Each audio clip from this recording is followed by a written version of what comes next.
Good morning. My name is Xavier Puéchal. I work at the National Referral Center for Rare Systemic Autoimmune Disease in Cochin Hospital, Paris. Instead of delivering a theoretical lecture on misleading presentation of systemic vasculitis and related condition, I would like to share 5 cases that have had a profound impact on me.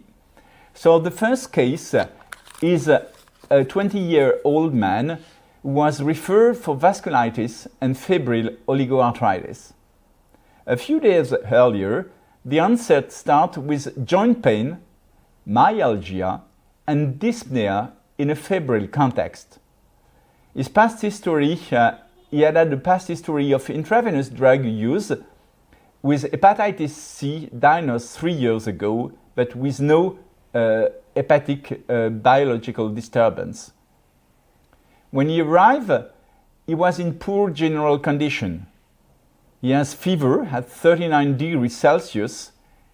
He had tachycardia and a precordial murmur, a high respiratory rate with bilateral crackles, dullness in both bases, and effusion in left knee and both ankles.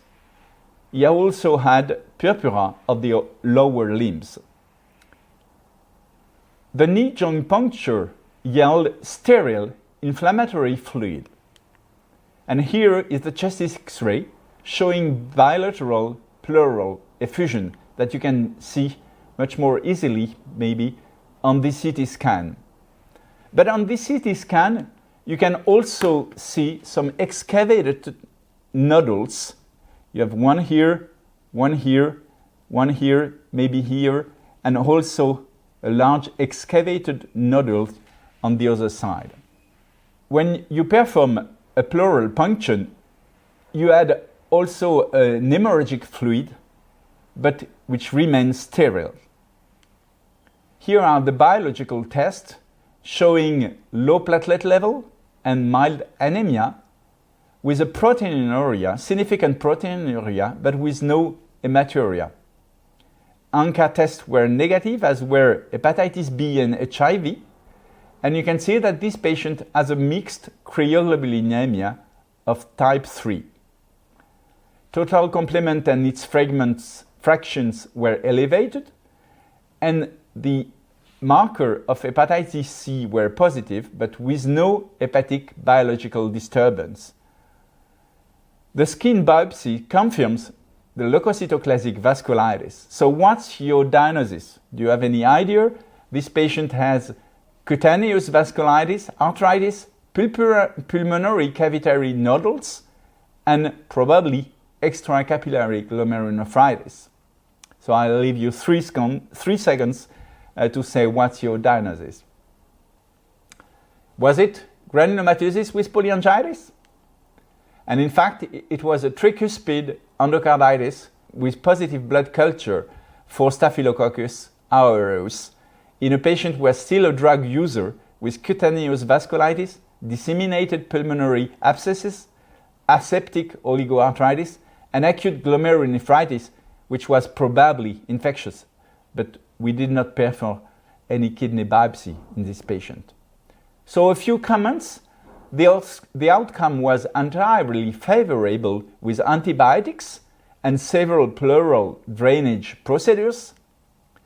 And so the message is that when you are faced with a case of febrile vasculitis, endocarditis must always be considered and blood culture should be performed, keeping in mind that primary systemic vasculitis can only be considered after an infectious, particularly bacterial cause has been ruled out, which is much more frequent. And this patient had negative results for ANCA, but I remember you a prospective study of more than 100 infectious endocarditis showing that 4% of patients had proteinase 3 ANCA and 4% myeloperoxidase ANCA, including 1% of patients with a double positivity, which is really, really infrequent in systemic primary vasculitis. So let's move to the second case, which was a 65-year-old man which was referred for central neurological flare-up and you follow this patient for an ANCA-associated vasculitis which started 5 years ago. His past medical history was remarkable for type 2 diabetes and ANCA-associated vasculitis for 5 years, which have been responsible of multiple mononeuropathy, purpura, polyarthritis, and subentrant abdominal pain with deterioration in general condition. And the patient had several systemic relapses, each time which were well controlled by glucocorticoids and cyclophosphamide. And the last flare was treated with cyclophosphamide orally because it was not enough responsible to cyclophosphamide IV, and it was before the rituximab era. And so these patients were receiving cyclophosphamide and glucocorticoid, and his recent ENT and cerebral flare-up were responsible of severe headaches followed by confusion, then a left hemiplegia, and the CT scan of the face shows sinusitis, with brain MRI showing recent ischemic lesions in the right hemisphere. So this patient had continuation of glucocorticoid and cyclophosphamide and addition of IVIG and Plex. But despite this increased therapy, the outcome was unfavorable and the patient died. And here is the autopsy results showing the right sylvian artery with necrotic parietal destruction with a panarteritis. And at a higher magnification, here you can see that on the front part of the artery, the structure seems to be normal, but you have severe destructive necrotic destruction on the lower part of this graph. So what's your diagnosis? This patient had headaches, confusion, left hemiparesis, and then hemiplegia, coma, and then death. You have 3 seconds to say what's your diagnosis. And is it a new flare-up of ANCA-associated vasculitis with documented arteritis of the right sylvian artery? Would you agree with that? And in fact, here is the necropsy results showing on the right part of this slide the mucormycosis hyphae at Gomery-Grocott staining. At a higher magnification, you can see this hyphae. And here at an even higher magnification. So this patient has a fatal cerebral arteritis due to mucormycosis in an immunocompromised patient. Remember, he has a diabetes, and remember, he has a high pressure of immunosuppressive. So just a few comments on rhinocerebral mucormycosis. It's affect severely immunocompromised patients and very oftenly diabetic patient.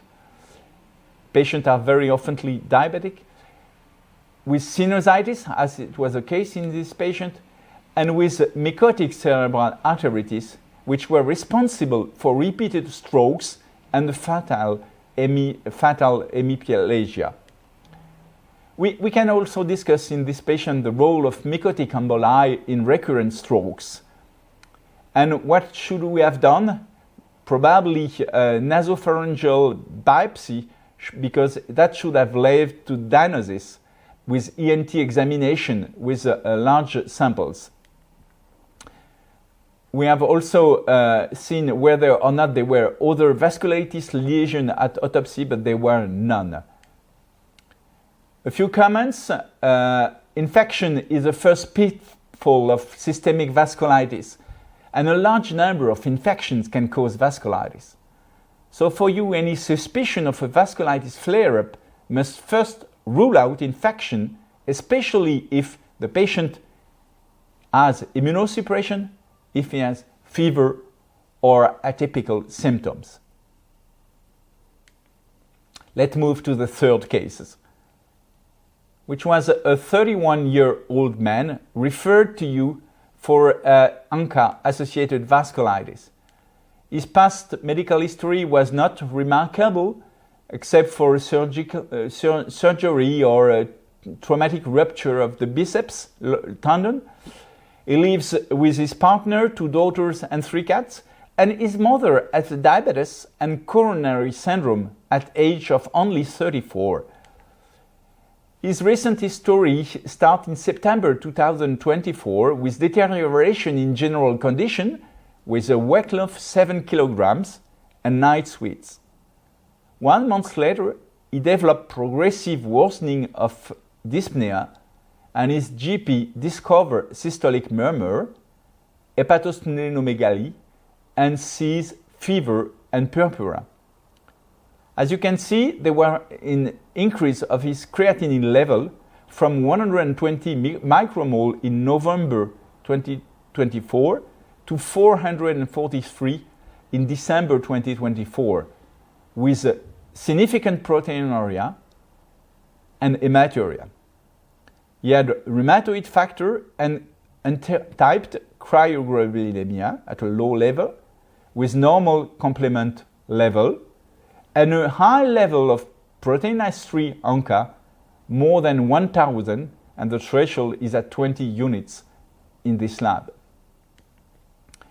He had further investigation. He had the kidney biopsy showing pauci-immune extracapillary glomerulonephritis, and also transthoracic and transesophageal cardiac ultrasound, which reveal severe grade 3-4 mitral insufficiency with cord rupture, but no vegetation at all.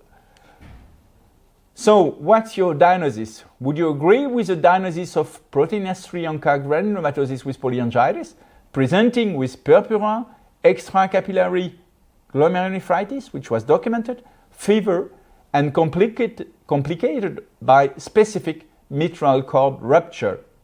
You have 3 seconds to say whether or not you would agree with that diagnosis. Anyway, it was the diagnosis that was recognized at that time, and the patient received methylprednisolone, 3 days of 500 milligram infusion, then followed by prednisone at 1 milligram per kilo per day, and a first cyclophosphamide infusion at 600 milligram per square meter, and sperm collection for freezing. Do you have any comment? Do you agree with that? In fact, it was not an ANCA-associated vasculitis. It was a Bartonella and Salei endocarditis, which was confirmed by the Bartonella serology at a very, very high level, as you can see, but with negative PCR. So cyclophosphamide and glucocorticoid was discontinued, and the patient was put on rifampicin and doxycycline with hemodialysis and mitral annuloplasty, showing vegetation on the mitral valve and positive Bartonella PCR on valve material, confirming the diagnosis of Bartonella endocarditis. So we have learned a lot with Maxime Bédon report of 6 cases of Bartonella from the French vasculitis study group registry, and also 18 cases from the literature of cases that presented as vasculitis. Most oftenly male, 60-year-old, with a pre-existing valvular heart disease in half the case. And remember, it's a cause of negative blood culture endocarditis. The serology is positive in most cases, but PCR is often negative on tissue. Bartonella and Salei is responsible in more than 2/3 of the case of this case, and it can mimic vasculitis, but especially it can mimic ANCA-associated vasculitis. The first red flag is that there are no ENT or pulmonary involvement in such endocarditis. So that's a key message.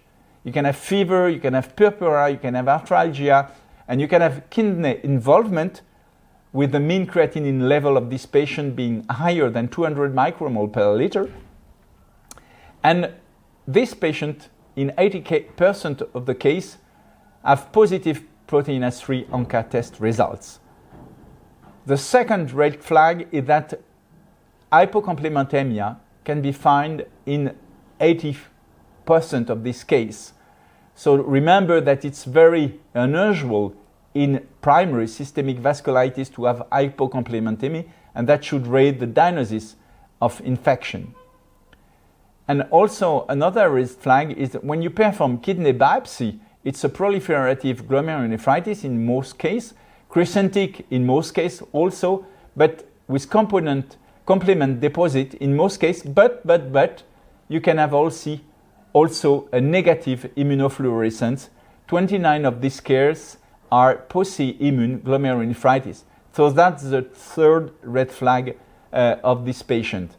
No ENT or pulmonary involvement, hypocomplementemia, and being aware that there can be also post-immune extracapillary glomerulonephritis.